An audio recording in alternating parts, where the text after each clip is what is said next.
1 Reis, capítulo de número 19. Diz assim: E Acabe fez saber a Jezabel tudo quanto Elias havia feito e como totalmente matara todos os profetas à espada. Então Jezabel mandou um mensageiro a Elias a dizer-lhe: Assim me façam os deuses e outro tanto, se de certo amanhã, a esta hora, não puser a tua vida como a de um deles.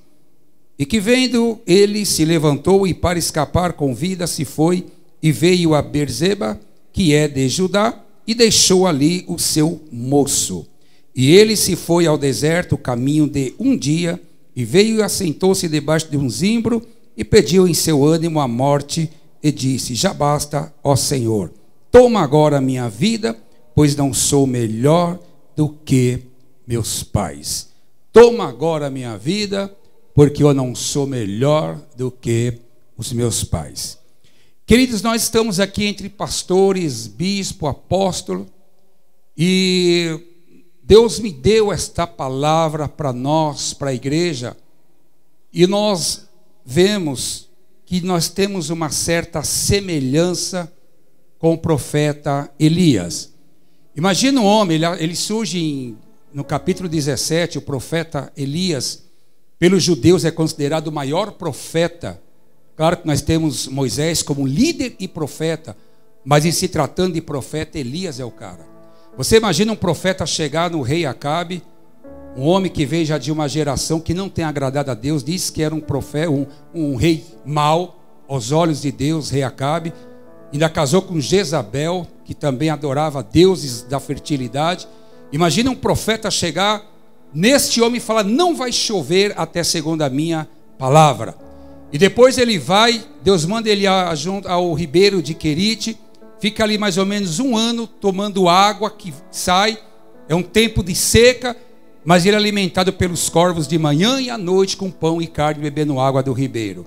Mais ou menos passado o ano, agora ele anda 160 quilômetros e vai até Sarepta, e ali ele lança uma palavra profeta, uma mulher que só está pegando o último dia, a última vez, o que ela tinha, o graveto, para poder se alimentar, e no outro dia, já esperando a morte lentamente, aí chega o profeta e fala: faz para mim primeiro o pão.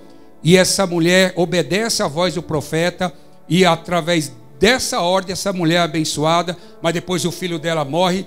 Elias vai lá e ora por aquela criança por 3 vezes, a criança volta a viver, e é marcado o dia em que Elias chega agora diante do rei Acabe, marca no Monte Carmelo, e ali o profeta Elias enfrenta os profetas de Baal que adoravam aos deuses da fertilidade. Elias estava entrando numa afronta com eles, porque eles adoravam o Deus da fertilidade. Tiago diz, lá em capítulo 5, 17, que Elias, com a sua constante oração, ele orou para que não chovesse. Ele orou para que não chovesse. E depois ele orou para que a chuva voltasse. Então tinha o dedo de Deus, de Elias aí. E olha que a Bíblia fala que Elias era homem igual a nós, sujeito igual a nós. Agora Elias marca com os profetas, enfrenta os profetas, e o nosso Deus, o Deus da fertilidade, o Deus que faz descer a chuva, faz subir, é o Deus que manda a nuvem. Agora Elias, invocando o nosso Deus responde, depois ele ora e a chuva vem, porque ele fala, o moço dele diz: vejo uma pequena nuvem do tamanho da mão de um homem, e ali vem chegando a bênção, porque há 3 anos e meio atrás Elias orou para que não chovesse, agora 3 anos e meio Elias ora e a chuva retorna. Olha o que esse homem faz. Mas diz na leitura que nós fizemos que agora Acabe chega em Jezreel, conversa com Jezabel, pensa numa mulher tribulosa, gente. Aquela mulher tinha uma perturbação tão grande que não era o demônio que entrava nela, ela que entrava no demônio. Era uma mulher que realmente causou problema. E agora essa mulher chega e fala, manda um recado para Elias, diz para ele que amanhã nesse horário, os deuses me matem se eu não matar esse profeta amanhã até este horário. Depois de todo esse currículo ministerial que Elias fez e que haveria mais de vir, você imagina o homem agora de repente cair o seu semblante, a sua alegria, a sua alma entristecer, e ele vai até um lugar, deixa o seu moço e sai caminhando pelo deserto, caminho de um dia, encosta embaixo de uma árvore que nascia no deserto, que é zimbro na Bíblia antiga, na atual é uma árvore, e de repente ele encosta buscando uma sombra e diz, e começa a dizer: eu não tenho mais ânimo, e pede a morte. O homem com todo esse histórico, ele vem e pede a sua morte. Não tem muita diferença a história de Elias com muitos pastores nos dias de hoje. Não tem muita diferença. Quantos pastores estão vivendo hoje nesta situação? Não tenho mais prazer na minha vida. Quantos pastores de mega igreja, de muitos membros, de alegria, de uma família sarada, curada aos seus olhos, mas de repente ele está dizendo hoje: eu não tenho mais prazer na minha vida. A Bíblia diz, o próprio Tiago confirma, que Elias era um homem igual a nós, tinha as mesmas paixões, sujeito igual a nós. E ele chegou a declarar, ele foi ao deserto caminho de um dia e se assentou debaixo de um zimbro e pediu em seu ânimo. Queridos, a alma dele estava abatida, a alma dele estava triste.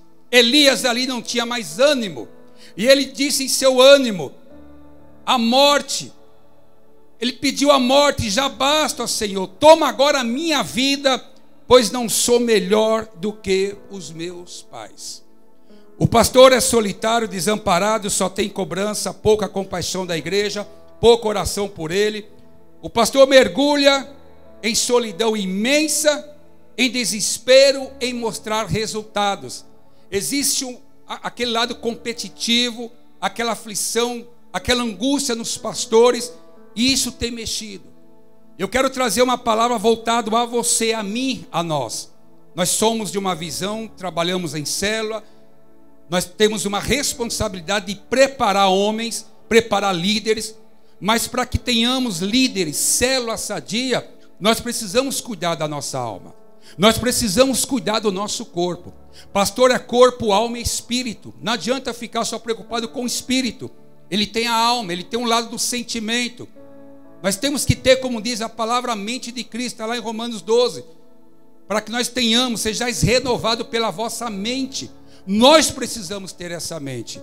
E o que tem acontecido ultimamente, amados, é uma coisa assim que tem causado muita preocupação. Eu gosto de trabalhar com estatística, naquilo que Deus tem me dado, para que nós possamos entender. Deixa eu passar rapidinho para vocês. A vida do pastor, 56% das esposas de pastores não têm amigos íntimos. Tem muitas esposas de pastores solitárias, sem amigos ou amigas a quem ela possa confiar. Nós, homens de Deus, precisamos nos preocupar demais com o emocional das nossas esposas. Tem aquelas que dizem: eu não pedi para o meu esposo ser pastor, mas eu estou acompanhando ele. Nós precisamos entender a mulher, ter cuidado com ela, porque ela é o nosso ministério. Uma mulher do lado de um homem, eu sou do tempo da velha frase: atrás de um grande homem atrás tem uma grande mulher. Lembra dessa frase? Não é atrás, é ao lado, a mulher lado a lado. E é muito importante, 56% das mulheres, esposas de pastores, não têm amigos, não têm amigas. Nós somos a pessoa mais próxima a elas, como elas são mais próximas a nós. 70% dos pastores não têm amigo próximo. Pastores andam solitários. Em meio à multidão tem hora que ele se vê sozinho. Olha a situação de Elias. Ele chegou a dizer por 2 vezes a Deus: eu estou sozinho, só sobrou eu. Então nós precisamos ter essa preocupação em cuidar de nós. 30% dos pastores deixariam o pastoreado se tivesse outra atividade ou outra vocação. Muitos chegaram a dizer: se eu tivesse uma outra vocação, uma outra atividade, eu não estaria mais pastoreando. Gente, é assim que está vivendo muitos pastores. Isso é lamentável. 80% dos pastores confessam que a sua família tem sido afetada devido ao seu ministério, 80%.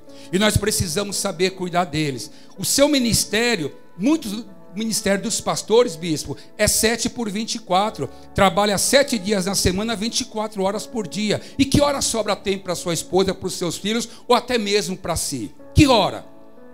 Pouco tempo, faz uns 3 meses, eu conversando com um pastor advogado, tem igrejas, um homem de bênção. E ele contando para mim que ele veio de uma viagem de avião. Quando ele desceu do avião, ele começou a passar mal, o homem teve um infarto.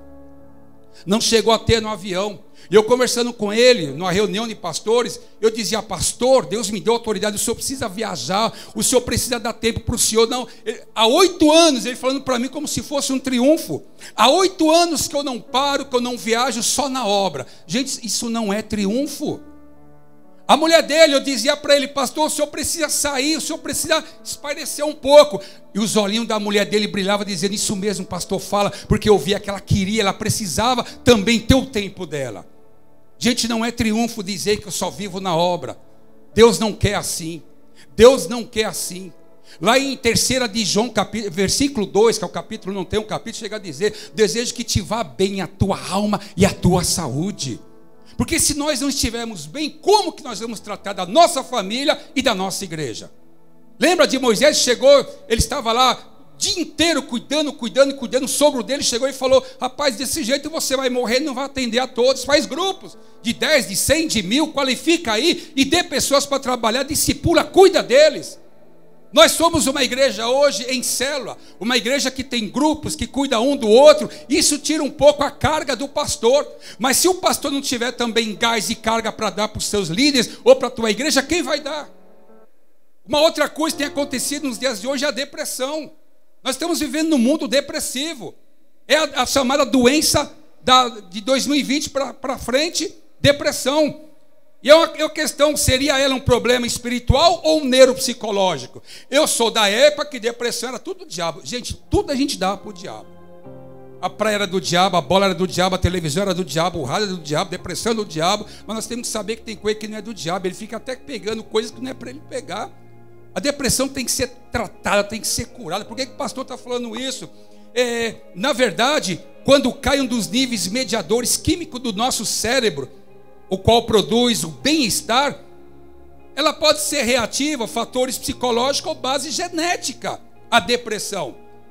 Porque paralelo à depressão tem vindo o que? O suicídio. E o suicídio, ela vem sendo pesquisada, a depressão vem sendo pesquisada há mais de 100 anos. Os psicólogos que cuidavam antes, muitos deles ficavam com depressão. Começou a se entender que um psicólogo cuidando de uma rede de pessoas precisaria de um outro psicólogo para cuidar dele. Ora, se na área da medicina um psicólogo precisa cuidar de outro, por que na área pastoral um pastor não tem que cuidar do outro? Porque nós também recebemos muita carga das pessoas. Nós somos muitas vezes um para-raio, um guarda-chuva para a pessoa. Diz para as ovelhas: vós, obedecei vós, pastores, que velam por vossa alma. Deus nos deu uma autoridade para entrar no mundo espiritual para cuidar da alma das pessoas. É um campo que Ele nos deu o direito e a autoridade. E como que eu vou entrar num campo espiritual para cuidar da alma de um líder meu ou de um membro da minha igreja se eu estou com a alma batida, com a alma ferida? Assim estava o profeta Elias, com a alma batida. E nós não somos super-homens, porque depois da depressão, nós tivemos agora no mês de outubro, o mês amarelo, que é a prevenção contra o suicídio. E vocês sabem histórias de amigos nossos, pastores, se suicidando nos Estados Unidos, no Brasil, e pastores com megas igrejas, pastores com família. Nos noticiários chegava a dizer: mas como pode um pastor com uma igreja tão boa, com a família tão bem, e chegar a esse ponto? Como pode? Vocês percebem que não foi só com Elias? Tem acontecido nos dias de hoje. Quantos pastores estão passando por situações desta forma? Alma batida, cansada. Temos que cuidar de nós. Temos que cuidar de nós. Esse pastor baixou a cabeça, a mulher dele: isso mesmo, pastor, 8 anos sem parar um minuto para sair com a sua família, ou para ele mesmo, trabalhando no pastorado e no seu trabalho de advogado, que também é um trabalho que mexe demais. Teve um AVC por causa disso. Quantos de nós não tem sofrido? Quantos? Porque na depressão, sem a gente perceber, precisamos trabalhar muito a nossa mente. Deus tem usado muitas igrejas, muitos pastores, como tem usado o pastor Wagner, para ter agora, semana que vem, um trabalho de seminário de cura e libertação. E nós às vezes jogamos fora coisas que são fundamentos bíblicos. Libertação, cura da alma. Lá no interior, quantos pastores com ferida na alma, devido à ingratidão, devido a pessoas que ele abraçou, cuidou e de repente lhe deixou. E ele vai criando feridas sem perceber. vai criando tristeza, angústia. Nós, bispo, a gente às vezes conversa, poxa, a igreja está bênção, está cheia, mas às vezes uma alma que não vem, você deixa de se importar com as 99 que estão e se importa com aquela que não vem, e o teu culto fica até pesado. O teu culto, puxa, fulano está aqui, sendo que na verdade nós temos que celebrar aqueles que estão aqui, honrando, adorando a Deus. Muitos convites foram feitos para estar e muitos não estão, mas eu estou celebrando e festejando a vocês que estão aqui. A minha alegria é com vocês, porque eu sei que Deus se faz presente nesse lugar. Nós temos que se alegrar com aqueles que se alegram conosco, celebrar com aquele que celebra conosco. E chega um tempo, meu filho, que aquela ovelha que você está até hoje querendo que ela volte, deixa aí, se chegou o tempo, deixa. Existe um nível da tua vida que ela não vai conseguir te acompanhar. É muito importante você entender que chega um limite, que olha, foi muito bom estar, mas daqui para frente não dá. Acabou. Chegou a hora, filhão, não fique triste, porque maior é aquele que está com você. Aquele não te deixa e não te desampara. E os pastores têm ficado abatidos, tristes, angustiados por alguém que já não se importa. É bênção, vamos amar, cuidar, mas já foi, passou.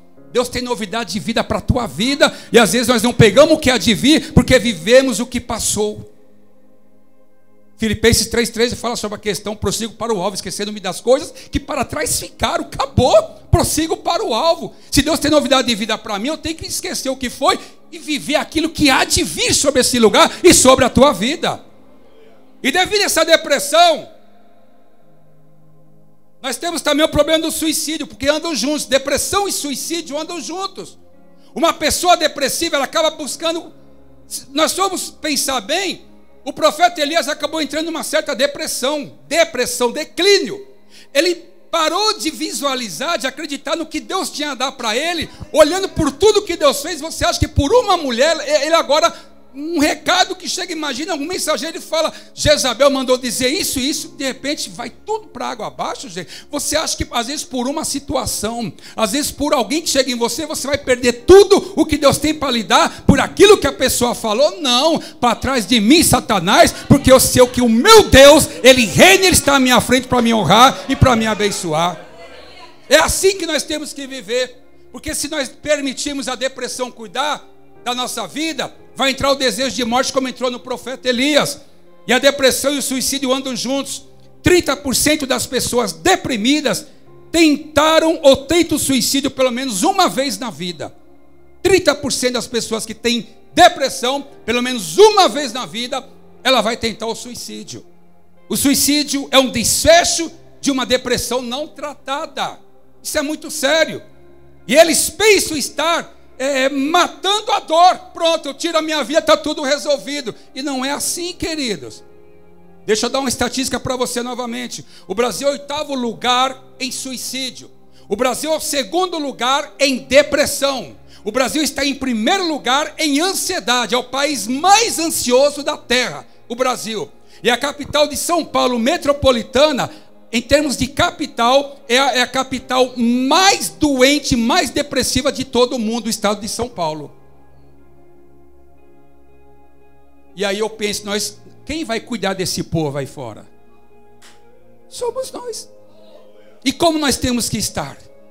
Igual a eles? É aquela conversinha de troca de problema, eu estou com um problema e nem me conta que o meu está pior do que o seu, é assim? Estou vivendo uma situação, e amiga, nem fala, porque se eu contar a minha, nós vai morrer as duas. É assim que a gente vai receber alguém? Nós temos que estar preparados, meu querido. Precisamos fazer uma lavagem aqui dentro, uma limpeza no mundo espiritual, na vida espiritual, a cura interior. E a segunda causa dos mortes, bispo, de jovens, a segunda causa de morte dos jovens aqui no Brasil. Os jovens estão morrendo por depressão, e vocês sabem disso. Quantos jovens deprimidos? Primeiro que cresce sem frustração. O pai hoje não fala mais não para os filhos, deixa fazer o que quer, eles não sabem o que é obstáculo, o que é frustração, e como está essa geração. Nós temos que preparar nossa igreja para o futuro. E quando se fala preparar para o futuro, não é só questão de tecnologia, de redes sociais. Nós temos que estar preparados para o futuro. Amanhã pode entrar na tua igreja, vai entrar uma pessoa depressiva, vai entrar uma pessoa com problema. Como que você vai orientar ela? Depressão, como que se trata? Fator psicológico, tem que buscar um psicólogo, psiquiatria. O psicólogo vai ouvir a pessoa, o psiquiatra vai medicar, mas quem vai entrar no mundo espiritual, na vida espiritual daquela pessoa, tem que ter um acompanhamento religioso, pastoral. E quem é que vai fazer isso? Sou eu e você, somos nós. Nós temos que estar sarados para cuidar de pessoas e dar a elas a cura. Eu sei quem pode te ajudar, porque segundo pesquisa medicina, a melhor forma de ser curado na depressão ou outros problemas de ansiedade é a oração de gratidão. Quando a pessoa ora sendo grata a Deus, ela começa a ver cura no problema dela. E você acha que é o médico que vai falar isso? Você acha que é o enfermeiro que vai dizer isso? O psiquiatra, o psicólogo? Não. É o pastor que vai dizer: filhão, vamos orar. Na hora que é para indicar um médico, indica. Vai no psicólogo, vai no psiquiatra. Mas na hora que for para cuidar dele, é a tua vez. Mas como que você pode pensar: Senhor, como que eu vou cuidar dele se eu estou igual? Elias estava assim. Está amarrado. Elias estava, ele tinha um histórico ministerial, um currículo, no bom sentido, invejável. E de repente o homem entra num declínio, numa depressão, que era a morte. Que nós sejamos curados desse mal em nome de Jesus. Saibamos conservar o nosso corpo, a nossa mente. Jesus diz em João 17: Senhor, a glória que era minha antes da fundação eu estou pegando de volta, e a minha glória eu compartilho com eles. Eu dou a minha glória para eles, para que eles sejam um como nós somos um. A glória dele está em nós, a mente dele está em nós. A autoridade que estava em Cristo, que Deus deu a Jesus, diz Filipenses, em Gálatas, que ele deu a mim e deu a você. Nós temos autoridade, temos a glória, temos a mente de Cristo. E por que viver desse jeito? Tem alguma coisa que tem que ser ajustado. Tudo tem que ter manutenção, tudo. E a vida de pastor também tem que ter. Ninguém anda sozinho. É muito importante andarmos em comunhão. Esse tempo aqui de alegria, esse tempo de comunhão, de café, esse tempo de conversa, de estarmos juntos, vocês não tem ideia do valor que isso traz para nós pastores. É um valor imenso. É muito importante isto. Nós estamos em comunhão. A Bíblia não fala: com bom e com suave que os irmãos vivam. Não é em união, é em comunhão. Vivamos essa graça. Deixa eu dar um outro caso para vocês que tem acontecido, que afeta muito a nós, que é a síndrome de burnout. Não sei se vocês já ouviram falar. Foi descoberto no Brasil em 1974. É um distúrbio psíquico de caráter depressivo, precedido de esgotamento físico e mental intenso. Uma sobrecarga muito grande, burnout. Além da depressão, da ansiedade, agora tem esse problema também. E quais são as classes que mais têm afetado? Primeiro, os policiais. Segundo, os médicos. E terceira classe que mais tem afetado? Os líderes religiosos. E quarta, os professores, que são os que cuidam de pessoas. E aí? Nós vamos permitir que isso entre na nossa vida? Nós precisamos nos preocupar, queridos. Nós temos que nos preocupar. Jesus nos deu uma incumbência. O nosso chamado não foi... Eu não nasci dizendo: eu quero ser pastor. Que está lá em Efésios 4:11. A uns ele deu 5 ministérios. O meu chamado, o teu chamado, eu não tenho convicção, foi ele quem me chamou. E ele me chamando, ele vai cuidar de mim. Mas ele cuidando de mim, eu tenho que também aprender a cuidar. Eu não posso deixar tudo: Jesus cuida de mim, mas o que eu estou fazendo? Da mesma forma que eu tenho que tomar um banho e me limpar, eu preciso também tomar um banho lá dentro e me limpar, na mente, no coração. Limpar de tudo. Tirar a ansiedade, tirar a tristeza, a angústia. Claro que pastores vivem. Vocês veem que poucas pessoas hoje falam: meu filho vai ser um pastor, meu filho vai ser um apóstolo. Porque as pessoas falam: para viver igual meu pai e minha mãe. Não, tem que quebrar isso, irmãos. As pessoas têm que ver em nós uma vida saudável. As pessoas têm que ver os líderes. Claro que o chamado de um líder não é um chamado qualquer, é espinhoso. Mas Deus nos chamou para guerrear. Hoje nós temos todas as ferramentas. Nós temos o que o povo não tinha na época. Nós temos tudo. E precisamos agora saber viver uma novidade de vida, aquilo que o Senhor tem para mim e para você. Nós temos que aprender a viver isso. Elias estava dessa forma. Com isso que eu resumi para vocês, com tudo isso. Ele dormiu, teve um profundo sono. De repente ele acorda, ele vê do seu lado, perto da sua cabeça lá, um pão na brasa, uma jarra de água, porque Deus mandou um anjo. Deus mandou um anjo para cuidar de Elias. Deus está mandando um anjo para cuidar de você. Muitas vezes o anjo é uma pessoa mesmo para cuidar de você. Muitas vezes o anjo é uma palavra para poder te alimentar. Muitas vezes o anjo é um louvor que você vem em forma de louvor. Deus mandou um anjo para cuidar dele e falou: levanta e come. Elias acordou, comeu o pão, bebeu a água. O que ele fez? Dormiu de novo. Mas Deus mandou alguém que insistiu com ele. Deus vai mandar alguém que vai insistir com você e vai te ajudar. E novamente o anjo fala: acorda, come, beba, senão você não vai aguentar o caminho. Tipo assim, não vai parar por aqui não. Deus vai mandar alguém para te ajudar, te alimentar, como está fazendo hoje. Como está fazendo hoje. Elias comeu daquele pão, bebeu daquela água e caminhou 40 dias e 40 noites. Não teve outro além de Moisés e Jesus. Elias foi o terceiro que andou 40 dias e 40 noites com um alimento vindo dos céus. Esse alimento que você está recebendo hoje, você vai caminhar por muito tempo. E daqui a pouco você recebe outro alimento de um outro anjo. E assim Deus vai dizendo para você: ainda não é aqui a tua parada, não acaba por aqui. Deus te chamou para uma grande e boa obra, creia nisto. É profética essa palavra sobre a sua vida. E Elias caminha 40 dias e 40 noites. Agora ele chega no Monte Horebe, o monte de Deus, onde o próprio Moisés teve encontro lá no Monte Sinai, que é o mesmo. Teve um encontro ali com... Ele entra em uma caverna. A Bíblia diz que ele entrou para dormir, para descansar.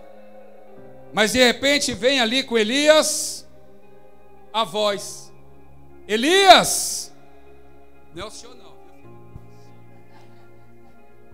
Elias! Hoje ele vai para casa dizendo: eita, hoje o pastor só falou de mim. Aleluias! Elias, o que fazes aí na caverna? Quantos pregadores já não pregaram? O que você está fazendo na caverna? Ele foi descansar. Depois de 40 dias, precisava também dar uma... Mas agora, queridos, uma coisa que me chama a atenção quando Deus falava comigo a respeito dessa palavra, é que primeiro ele mandou um anjo. Prepara lá, dá alimento para ele, tira a ansiedade, tira a depressão, tira o síndrome de burnout, tira tudo que está nele, prepara ele, cuida, trata dele, que depois eu vou lá. Depois eu vou lá. E agora chega Deus. Deus. O que fazes aí, Elias? E ele disse: tenho sido muito zeloso, no versículo 19. No versículo 10, tenho sido muito zeloso pelo Senhor, Deus dos exércitos. Porque os filhos de Israel deixaram o teu concerto, derribaram os teus altares, mataram os teus profetas à espada, e eu fiquei só. Elias dizendo: e eu fiquei só. No versículo 10, e eu fiquei só. Ele achando que estava sozinho. Quantos de nós às vezes dizemos: eu estou sozinho? Ah, não. Eu sei que o pastor não gosta disso, só gosta de pedir, mas ele não gosta de fazer. Mas olha para o teu irmão e diga: você não está sozinho não, irmão. Você não está sozinho. Derrubaram os teus altares, mataram os teus profetas à espada, e só eu fiquei. E buscam a minha vida para me tirarem. Olha que preocupação. Acabou de enfrentar os profetas, mandou matar todos, e buscam a minha vida. Ele estava na autoridade, irmãos. Olha que situação do profeta Elias. Mas Deus fala no versículo de número 11, ele diz: sai para fora e põe-te nesse monte perante o Senhor, põe diante de mim. Aquele mesmo encontro que Deus teve com Moisés, aonde tu pisa a sarça ardente, esse mesmo monte, o monte de Deus. Agora Deus vai tratar com Elias, e hoje Ele quer tratar com você. Tira para fora, tira a angústia, a tristeza, a mágoa, o rancor, tira tudo. Tira o que foi, o que não foi. Porque o que é servir a Deus hoje? É ter uma mega igreja, é ter muitos membros. O que é servir a Deus hoje? É ter um estado. O que é servir a Deus hoje? Não importa o tamanho da tua igreja, a quantidade de membros, não importa a tua posição perante Deus, porque é Ele quem vai te honrar e te abençoar. O que é servir a Deus hoje? Como que nós estamos olhando para Deus?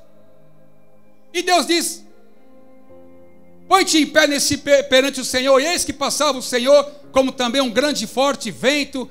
Passou o vento, passou o terremoto, passou o fogo. Tudo isso tem passado na tua vida. Vento, terremoto, fogo, tem passado na tua vida. Vamos lançar a palavra profética: tem passado na minha vida. Porque depois, de repente, ele ouve uma voz suave. Não era no fogo, no terremoto, no vento, mas era numa voz suave. O vento que foi, o fogo que foi, o terremoto que foi, passou. Porque agora é uma voz suave. Agora é Deus quem veio tratar de você. Primeiro foi o anjo, agora é o próprio Deus. E Elias novamente fala tudo de novo. Eles mataram os profetas, não querem te ouvir, trocaram a ti por Deus estranhos, só eu fiquei. Queridos, eu entendo que Deus falou numa expressão, embora é café, mas Deus falou: vomita tudo.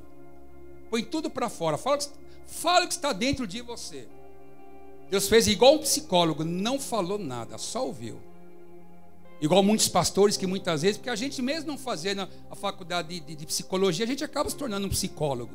Portanto, ouvir e cuidar de pessoas. Porque o Espírito Santo, quantas vezes eu ouvi pessoas dizendo: Senhor, me dá uma resposta como eu devo, e a resposta vem. Ele nos auxilia. Deus ouviu Elias.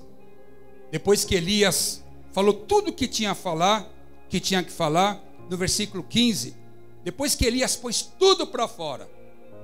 A tua Bíblia, por acaso, está escrito que Deus falou: tadinho, ai que judiação, oh meu Deus, quer que eu mato você agora? Quer que eu tire a sua vidinha agora?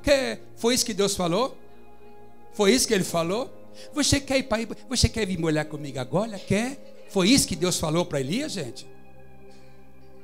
É isso que muitos crentes querem ouvir da gente. Ou a gente às vezes ouve de outros pastores. A gente tem que assumir nossa posição. Já somos crescidinhos. No versículo 15, olha a resposta de Deus para ele. E Deus disse para Elias: e o Senhor disse: vai, volta pelo teu caminho. Deus falou para ele: fica, descansa mais uns 15 dias, eu vou te dar umas férias. Ô, gente, 40 dias, 40 noites andando com o alimento dos céus. Você acha que ali ele não deu para ele pensar bastante e refletir bastante? Ali também houve um trabalho psicológico na mente de Elias. E agora Deus falou: vai, volta pelo mesmo caminho para o deserto de Damasco. E chegando lá, é como se Deus falasse: o teu ministério está só na metade, não para por aqui. Você não vai parar por aqui. Você não vai parar por aqui. Talvez você esteja até pensando: Senhor, para mim não dá mais, eu estou parando, não estou aguentando. Mas Deus está dizendo hoje: vai e volta para o teu caminho. Volta para o teu caminho.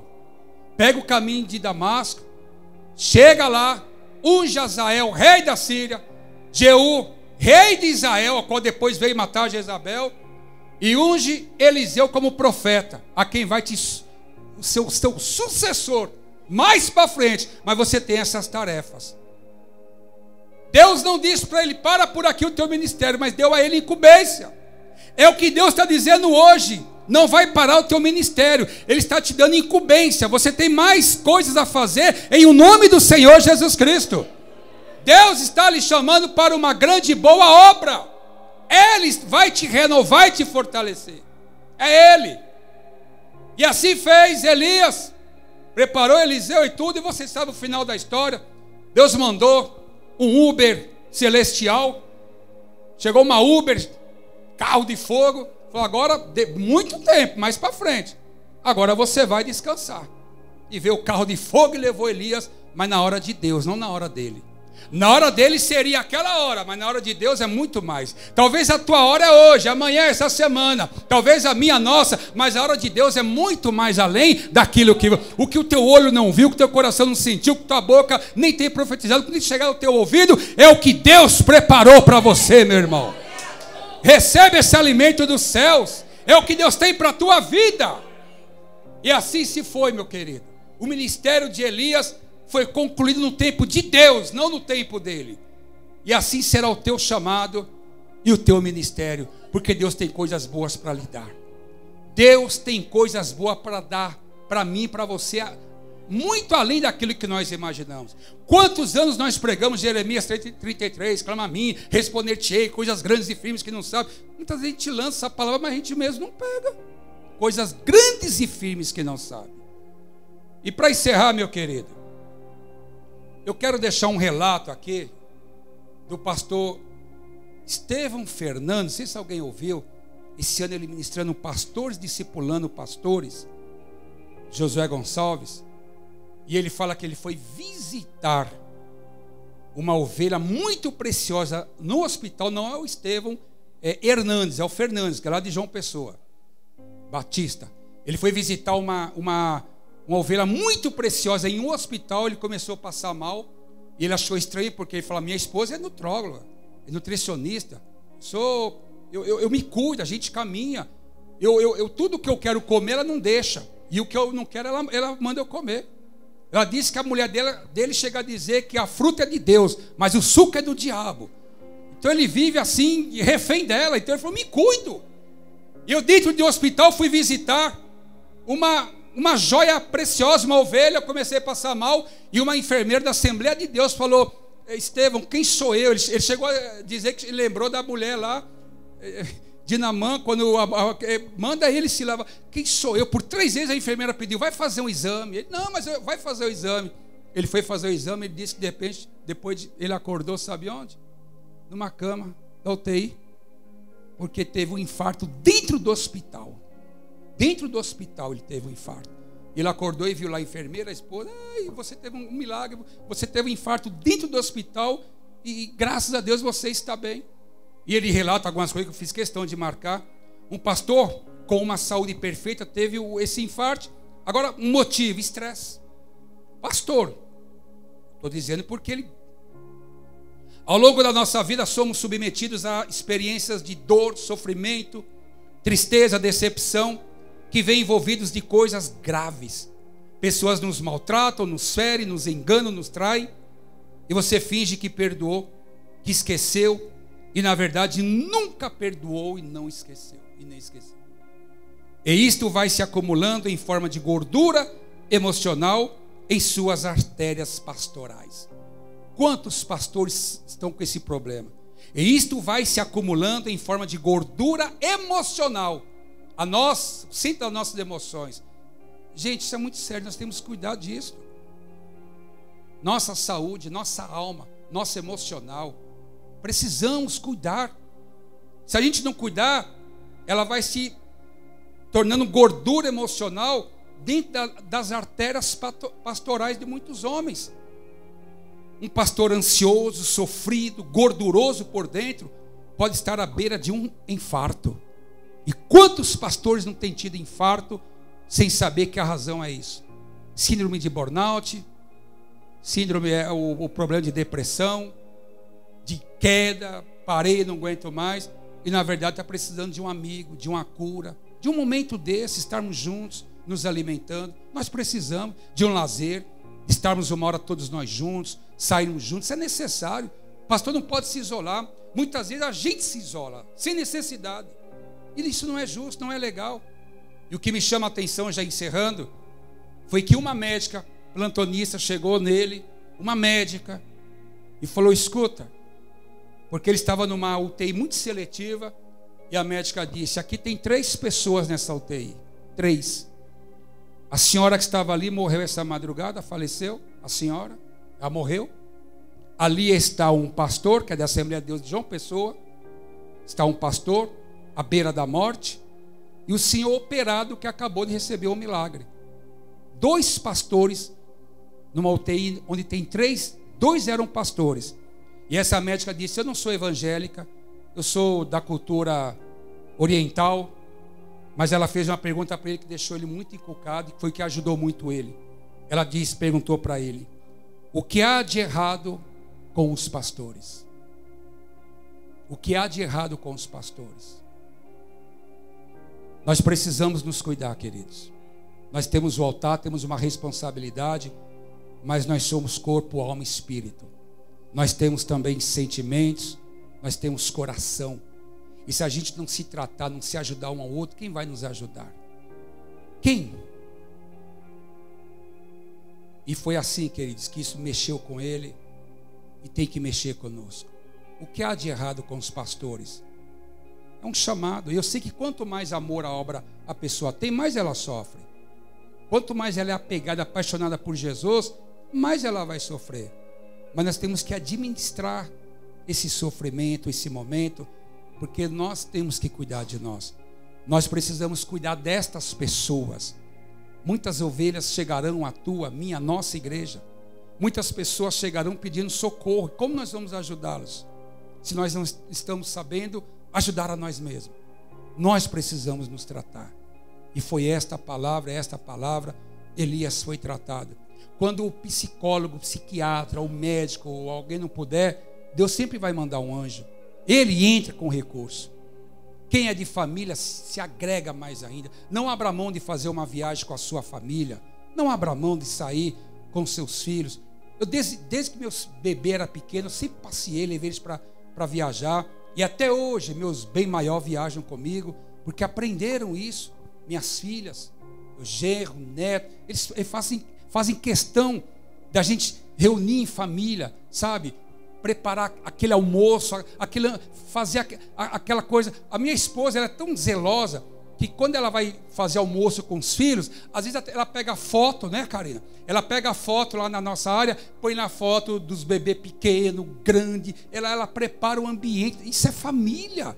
Nós não podemos esquecer disso, preparar aquele momento em família, esposa, filhos, sabe? Comerem juntos. A mesa é um lugar sagrado, é um lugar de bênção, é um lugar de comunhão. Nós estarmos juntos. O pastor precisa disto. Nós precisamos disto. Então, queridos, e assim foi a vida do profeta Elias, e assim tem sido a vida de muitos outros pastores, mas eu tenho certeza que hoje Deus falou com você, como Ele falou comigo, e nós vamos cuidar de nós. Eu tenho que olhar para o espelho e me amar. Não adianta eu amar primeiro a minha igreja e não amar a mim. Eu tenho que amar a mim primeiro. Eu tenho que amar a mim primeiro. Eu tenho que amar a mim, fazer a minha esposa feliz, para que eu possa também ser feliz, e cuidar muito bem da minha esposa para ter crédito com os filhos. Isso é regra. E assim, querida, a tua vida vai bem, pastoral, ministerial.